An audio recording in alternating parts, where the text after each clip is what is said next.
One of the things on our infrastructure checklist talks about owner agreements.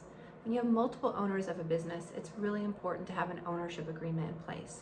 So on our legal infrastructure checklist, one of the items on that is an owner agreement is in place to cover restrictions on selling ownership. What does this mean? The default rule is any owner can sell their interest in the company to anybody they want. That's the rule if there's no agreement in place changing that rule. So to change the rule, you have to have a contract. The contract will say there are restrictions to you selling your interest. What this means in real life is if I have a business owner and he or she gets dissatisfied or we get into an argument, they could go off and sell that interest to anybody they wanted. And then I would have a business partner that I didn't know or maybe didn't like.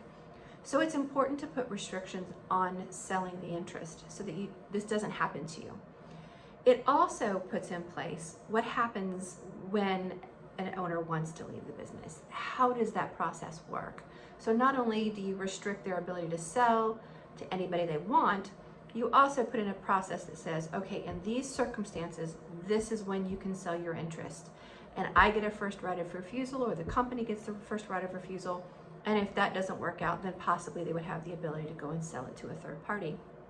So it's important to put these restrictions in place, but it's even more important to put the process in place of how this works. As a part of that process, it addresses the valuation of the company, or how you will value the company. And then what are the payments of that purchase price? Is it all up front? Is it over time? And so it's really important to put something in place in your ownership agreement. If you'd like a copy of our infrastructure checklist that goes over this topic and many others, you can download it through the link below.